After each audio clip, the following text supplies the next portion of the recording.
Welcome. It is Verdict with Senator Ted Cruz, Ben Ferguson with you. And Senator, it is a very big week for putting out books that are full of crap. It truly is stunning. So Jake Tapper from CNN has a book along with Alex Thompson from Axios. The book is entitled Original Sin, President Biden's Decline, Its Cover-Up, and His Disastrous Choice to Run Again. And when you talk about full of crap, I really don't think you're being fair to crap. Like this is this is like a book. Arsonist discovers a fire he started. This is like a book. Tony Montana, the drug dealer, says cocaine is bad for you. Like, yes, Jake, there was a cover-up, an absolute, complete, total cover-up. It was knowing, it was deliberate. And you did it. You, Jake Tapper, and CNN were 24/7 engaged in the cover-up. You knew about his mental decline, and you refused to tell anybody. It's shocking just how bad it was. And by the way, we have the receipts just to remind people. No, you're going to hear the proof momentarily. Yeah, and we're going to get to that because I want everyone, and this is why we do this show, this is why we do this podcast, you're going to want to share this on social media because it's so big. But first, I want to talk to you about starting my day. I do it every morning with an amazing cup of Crockett coffee. If you want unbelievable coffee every morning, then I got to introduce you to Crockett coffee. And I just had my first cup a few moments ago. I've got a cup of coffee every moment when I'm doing this show. Crockett coffee is roasted perfection in small batches on purpose by experts that love the taste of amazing coffee. It's roasted in our nation's heartland and delivered fresh to your home or office. And if you want to drink coffee every morning that makes you feel like you're outside by a campfire, then you got to check out the aroma of Crockett coffee. It brews in your home or your office, and you're going to love it. Now, this is premium coffee. If you want an average cup of coffee, do not order Crockett coffee. There is also one other thing I love. It is owned by great conservatives, fellow patriots, Buck Sexton and Clay Travis. They came up with this idea, and they're two guys that never sell out. So if you're ready to have a great cup of coffee, then choose between the fresh ground, the whole bean, or the K-Cups. And if you're interested in mushroom coffee and the positive benefits that come with that, you can also check that out at Crockett Coffee. Now, I want to save you some money right now. Go online to crockettcoffee.com. Use my name, Ben. You're going to get 20% off your first order. That's crockettcoffee.com. Use my name, Ben. You're going to get 20% off your first order. You are going to love your coffee every morning. Try it. You'll be hooked just like I am. And you're going to go, man, I love supporting great conservatives who are willing to go out there and start new businesses for conservatives just like you. crockettcoffee.com. Promo code Ben. Get you 20% off your first order. Try it right now. All right, so let's go back to this lie that I think the part that blows my mind the most is the fact that Tapper's actually probably going to get a bestseller out of this. Everyone in the media is praising him for this incredible reporting, and this is the guy that literally helped cover up the cognitive decline and dismissed anyone who brought it up on his show. So look, the book, as I understand it, was originally written by Alex Thompson. Alex Thompson is not nearly as well known as Jake Tapper. Yep. And he had a contract with the book publishing company. He wrote the book, and then the book publishing company decided to cancel it and said, no, we're not going to publish this book after all. In other words, the book publishing company engaged in yet another cover-up because they didn't want anyone to know. And so Thompson sought out Tapper and convinced Tapper, hey, join with me. You're a big famous guy. They'll publish it if your name's on it. And Tapper said yes. And I got to say, so there are lots of... Never let a crisis go to waste, right? That's exactly. Look, and particularly a chance to make some good money. I mean, hey, what's journalism all about if not monetizing your own hypocrisy and your own cover-up? Look, Tapper, some of the facts that are coming out in this book. In 2023 and 2024, Tapper and Thompson report, Biden's physical deterioration was so severe that his advisors discussed the possibility he would need to use a wheelchair if he won re-election. That's how bad it was. And yet, every time anyone tried to bring up those facts, Jake Tapper and the rest of the corporate media covered it up. But don't take my word for it. Listen to Jake Tapper In his own words, this is a collection of Tapper over the years. And this goes back to 2020. The very beginning is him talking to one of the Trump family members, Laura Trump, and he actually ends the interview. You can't even say this on my show. So this montage starts in 2020, then goes to 21, 22, 23, and then 24. All throughout, listen, Tapper for 5 years covered this up aggressively. Give a listen.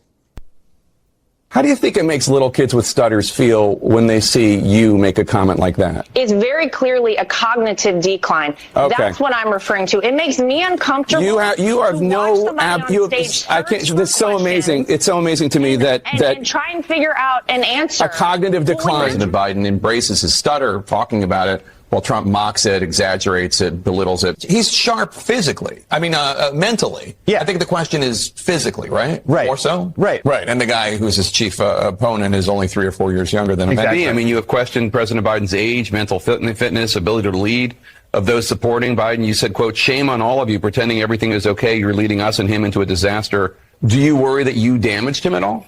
I don't doubt that you got hugs and handshakes behind closed doors today, and maybe even publicly, some of them because they like you personally. But I've heard a lot of really nasty stuff about you from your Democratic colleagues. Sure. I mean, just what is he thinking? Exercise in narcissism. I mean, false claims to the Wall Street Journal about President Biden's mental fitness and acuity. He's 81, and his memory, it doesn't seem great. It's not horrible, but I don't understand the outrage. Quote, "Behind closed doors, Biden shows signs of slipping," unquote. The Wall Street Journal is owned by News Corp, which is run by the Murdochs. Beyond the headline, there is some critical nuance here. The article is mostly based on observations of Republicans, with former Speaker Kevin McCarthy the only one going on the record. They do note in the article that most of the criticism comes from Republicans. Have you heard any concerns from anyone who has met with President Biden about him seeming a little slower? No. The Russians are trying to make us and the public not trust our election integrity. Joe Biden has dementia, all this stuff. Let's just stop there and give the title of the book again, Senator, so people understand what they just heard and now what he's writing. Because if you just look at the title of the book, you understand the debauchery of journalistic scumbaggery. The title of the book is Original Sin: President Biden's Decline, Its Cover-Up, and His Disastrous Choice to Run Again. And understand, Jake Tapper, when he was saying that, he was lying. He knew he was lying. Everyone else on CNN knew he was lying. They knew they were lying. Everyone on MSNBC knew they were lying. Everyone on ABC, NBC, CBS knew they were lying. Everyone at the New York Times knew they were lying. Everyone at the Washington Post knew they were lying. Everyone knew this. Look, one of the facts in his book, he says at a fundraiser in June of 2024, Joe Biden didn't recognize George Clooney, who he's known for decades. He had George no idea. Clooney, by the way. He had to be introduced like Ocean's 11. What, is there a casino you're robbing? I don't understand. Biden had no idea. This is the same fundraiser, you remember, where Barack Obama had to lead Biden off the stage because he was just confused and staring out in space. And Tapper and the rest of them just lied to us and said, A-OK, no problems here. You go back, Senator, to what you just said a moment ago, and it's a great point here. And it's one about the fact that they were at this fundraiser, and the president didn't know who George Clooney was. You have Barack Obama having to walk him off stage.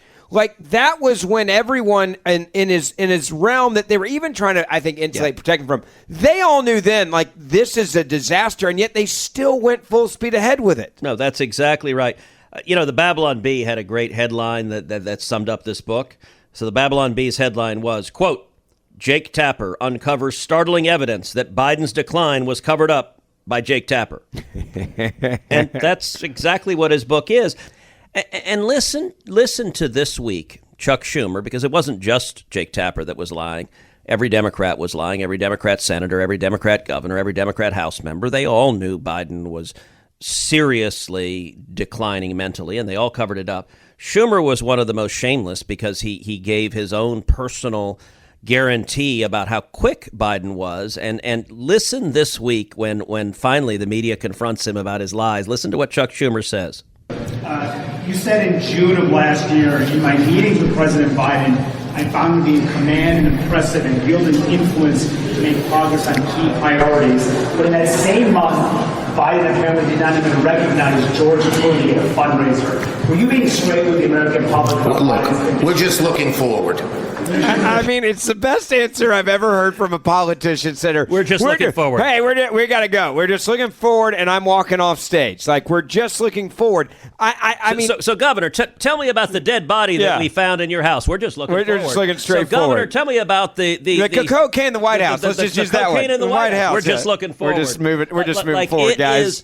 Schumer, not the tiniest bit of accountability. No. Not the we're moving lying. forward. Not just we're moving forward. Of course, forward I was moving. lying. The Democrats in 2025. It reminded me back. If you remember when Mitt Romney ran for president against Barack Obama. Yes. And Harry Reid went and lied and claimed that Mitt Romney hadn't paid income taxes, and he just flat out lied. And he did it on the Senate floor. You know why he did it on the Senate floor? Because you can't argue back with him, right? Well, that's true, but there's another reason he did it on the Senate floor, because the Constitution has a provision called the Speech and Debate Clause that immunizes members of Congress for speech and debate on the Senate floor. He did it so no one could sue him. So Mitt Romney couldn't sue him for defamation because he was lying. And he didn't say it on TV. Interesting. And after the election, they asked Harry Reid about, you were lying, you had no evidence, and Harry Reid, who was then the Democrat Senate Majority Leader, he said, well, Romney didn't win, did he?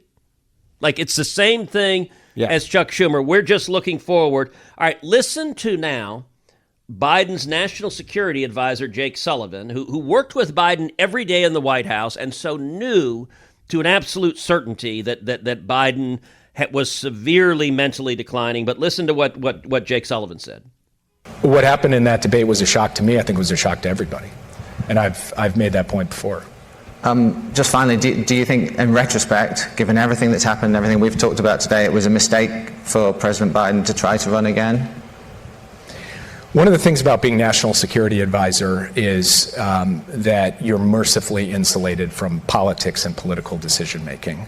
I was insulated from it to the point where, while I was national security advisor, my spouse was running for Congress, and I had strict rules about what I could even do to support my spouse, let alone be involved in political decision-making, political calls in the White House. So I have not weighed in on those issues and would not weigh in on those issues. Okay, let's just be clear. I've known national security advisors. That is the biggest load of crap I've ever heard. All right, I'm just going to point out something really funny.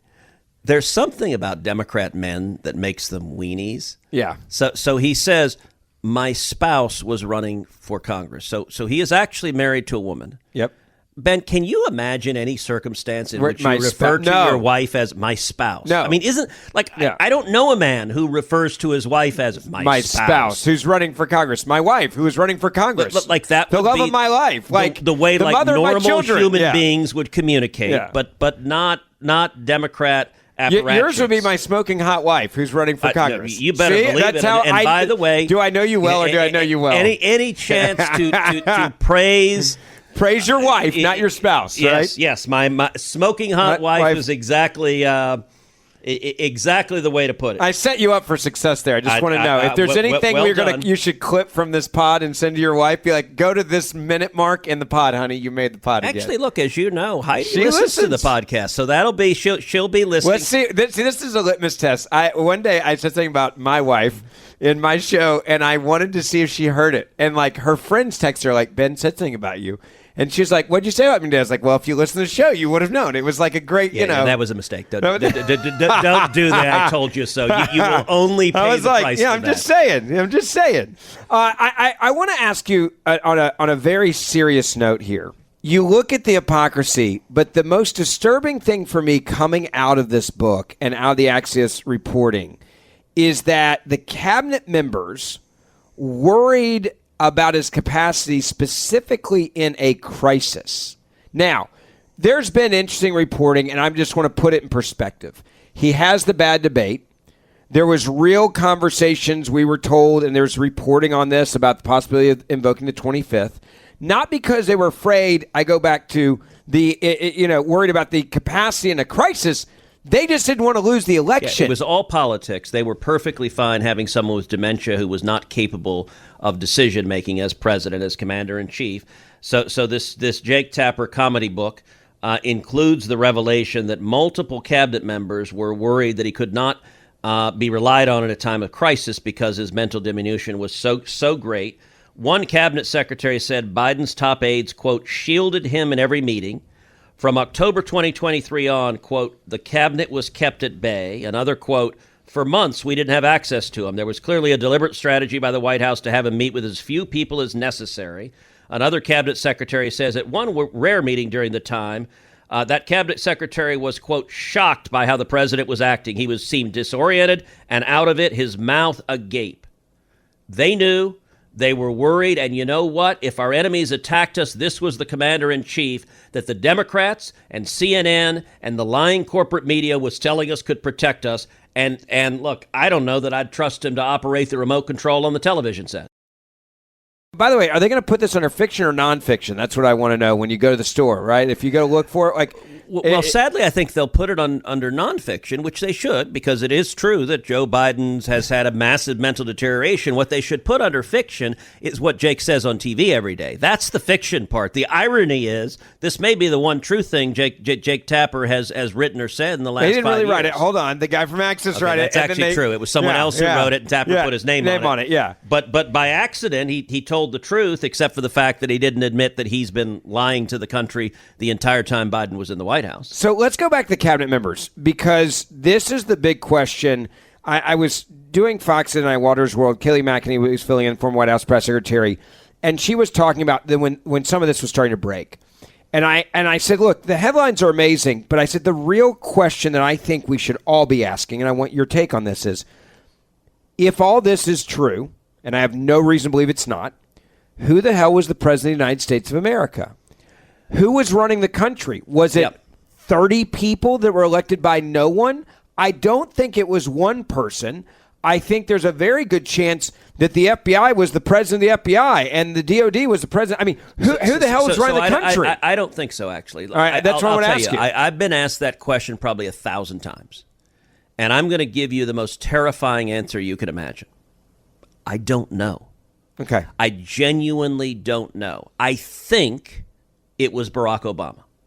Barack Obama, certainly his minions, is the only president in modern times who at the end of his presidency stayed in D.C., bought a big house in Kalorama, every night their cars in the driveway, and all of his little apparatchik minions are in the White House. And I think it was a combination of the children who were staffers. When Joe Biden's White House was filled with staffers, I want people to understand this. Yes. This is well reported, but this is really important right now for this story. It was well reported on that Biden and his team were the one that placed everyone in the positions of power in the Obama, I should say, Obama and his team placed everyone basically in position of powers in the Biden administration. So look, in 4 years of the Biden presidency, I'm in the Senate the whole time. How many times do you think I spoke with Joe Biden while he was president? I would say 1 to 3. 0.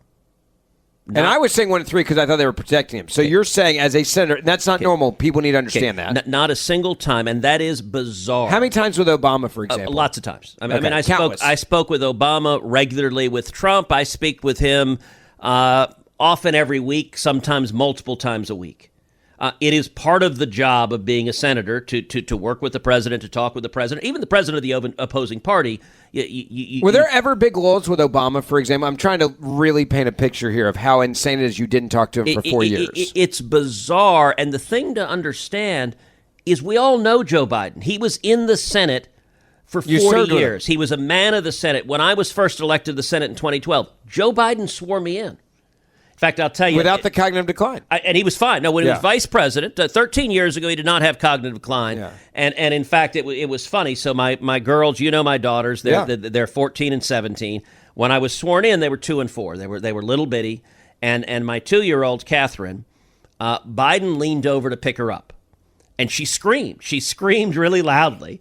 And Biden said, "It's okay, it's okay. It's a Democrat, but it's okay." And that was actually quite funny, and I laughed. And you know how Time Magazine does little quotes of like the quotes of the week? Yeah. That week, the quote of the week was, it's okay, it's a Democrat, but it's okay, Vice President Joe Biden to Catherine Cruz, age 2. And I've said, when Catherine is married, hopefully a long, long time from now, I intend to read that quote at her wedding and say, even at age 2, Catherine knew if a Democrat tries to pick you up, scream loudly.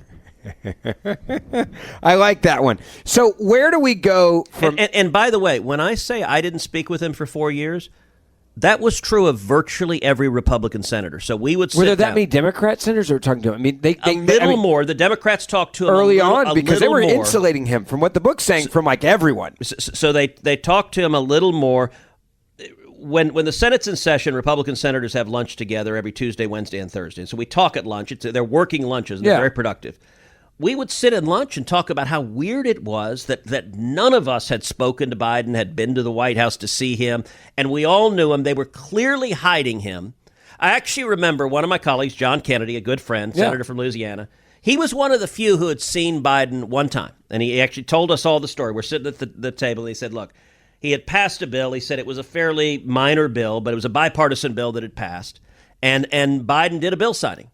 And so they brought him over. Traditionally, you go to the White House. Yeah, they brought him over because they wanted to say, look how bipartisan we're. So Kennedy was in the Oval, and Biden was there, and Kennedy started striking up a conversation with Biden, and John knew him like we all did.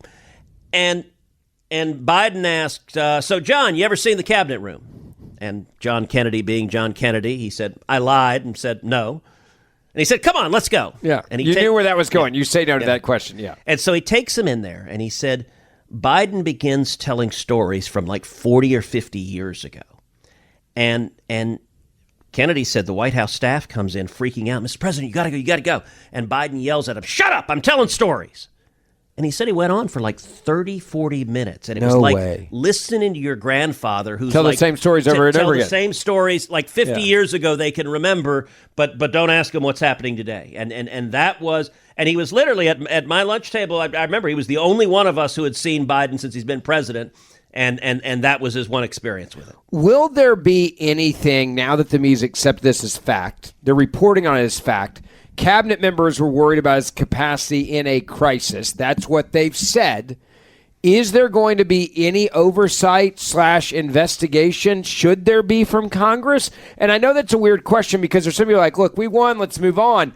But like, I do actually, as an American citizen, want to know who is running the United States of America that was elected by no one. I want to know who was calling the shots. It was elected by no one, because whether I win or lose an election, my vote should not be canceled out by some sort of dictator or tyrant within an administration that no one knows who's running a government. And by the way, there's a related question to that, Ben, which is we've seen the stories that apparently a substantial number of official things that Biden signed were signed by the Autopen. So was he even making the decision to sign them, right? And he didn't even seem to know, like some of the pardons. And I actually think you'll have this litigated.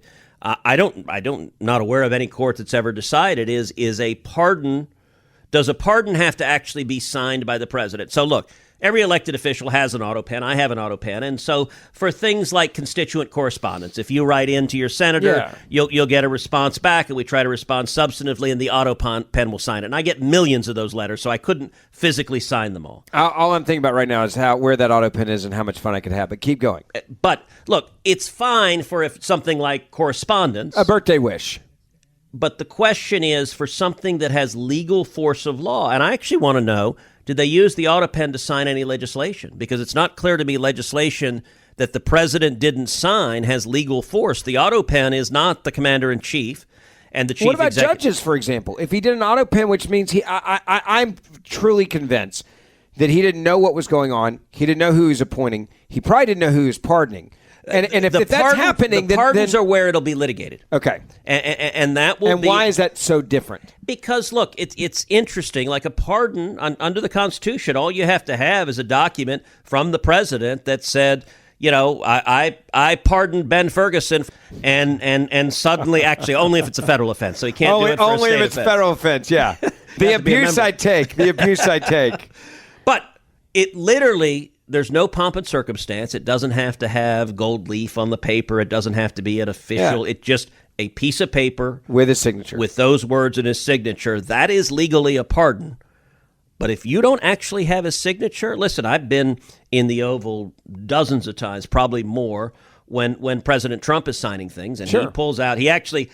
So have you seen the president's signing one. pen? Okay. Oh yeah, I've got one of the big Sharpies with his signature on massive. the Sharpie. It's huge. Like most presidents use like a Sharpie to have a signing pen, but President Trump's, it's a marker that's probably 10 inches long, and maybe and it's gold. It has like gold. His signature and like gold an on inch it. in diameter. Like it is massive. But he signs one after the other, after the other, after the other, because that's what gives it legal force of law. If you have a president that's mentally incompetent and you have staffers running things, it makes you wonder. Dr. Fauci's pardon. Did Biden legit? Sign it? I don't know. Yeah, and if it's the Autopen, which I'm sure they can figure that out. It will be. It's an interesting question. I'll say a few more of these quotes from the cabinet members.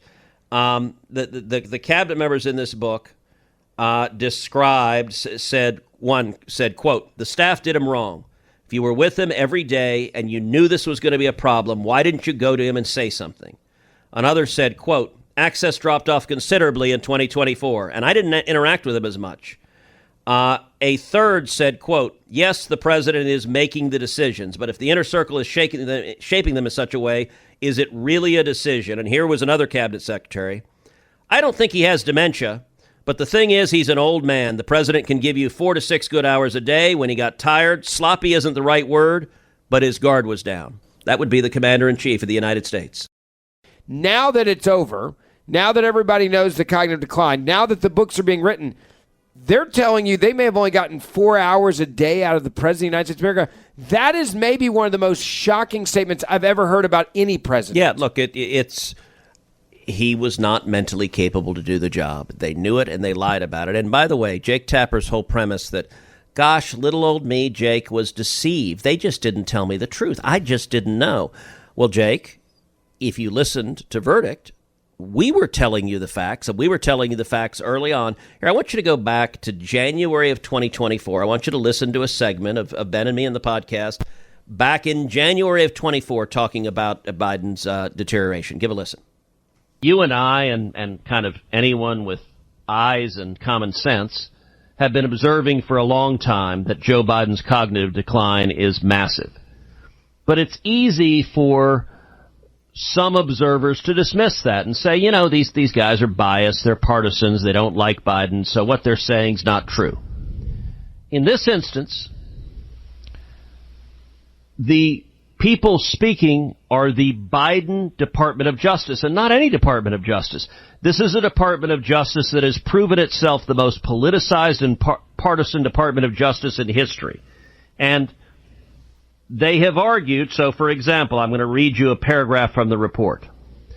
In his interview with our office, Mr. Biden's memory was worse.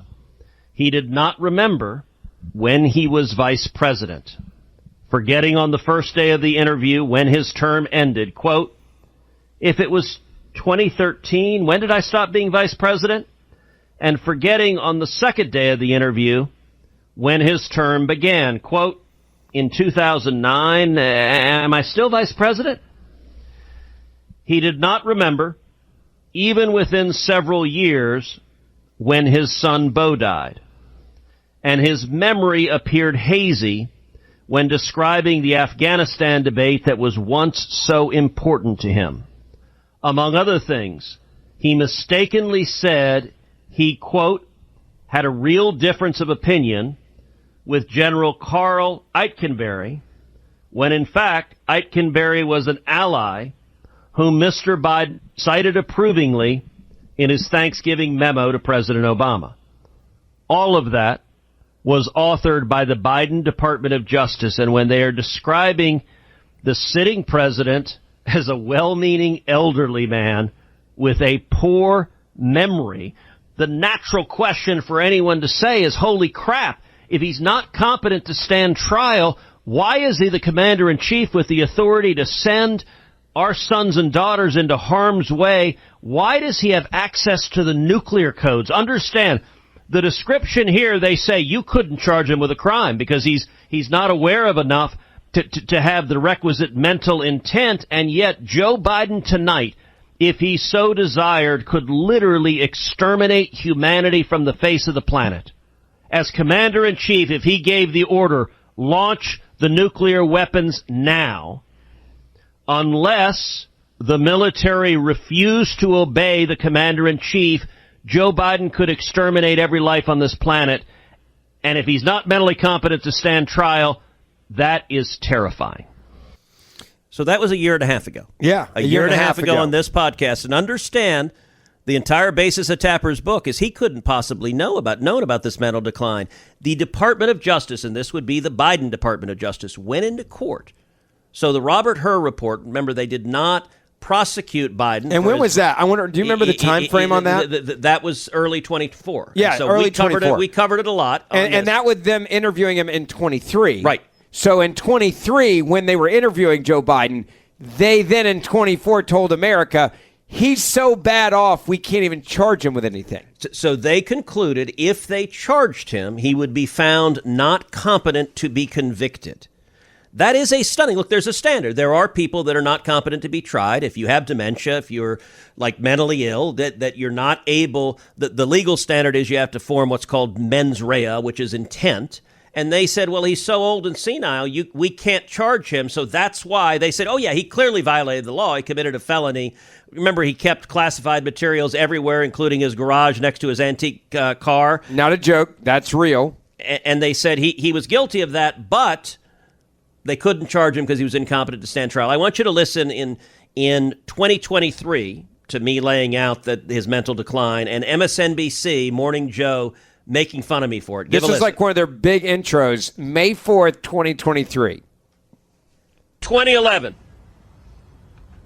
when Republicans in the House stood strong on the debt ceiling again because Democrats had had majority of the Congress for 2 years, had passed trillions in irresponsible spending, and Republicans stood strong and said, we will not raise the debt ceiling without serious fiscal reform. What happened?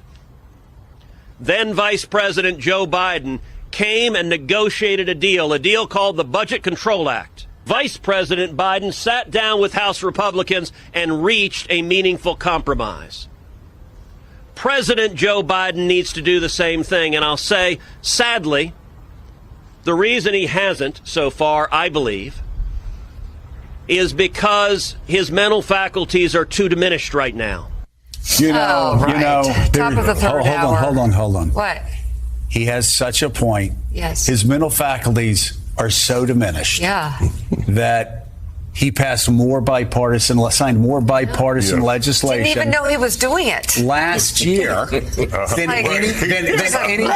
any president since LBJ. My God, if he were as cogent as he had been in 2011, think of what he could have done. He could have been like, you could have gone back to FDR. What else he did without apparently realizing what he was doing? He held NATO together to fight Russian aggression in Ukraine, just amazing. And my God, I know he only increased the 800-mile border NATO with Russia. Exactly, but I guess he thought he was. I hate it when that happens. It reminds me of Ronald Reagan when he was speaking at Harvard, a Eureka College grad, and he's sitting there talking to the grads, and he's making fun of his education. At the end, he goes, sometimes I just sit here with a presidential seal in front of him, and I wonder what I could have been with a good education.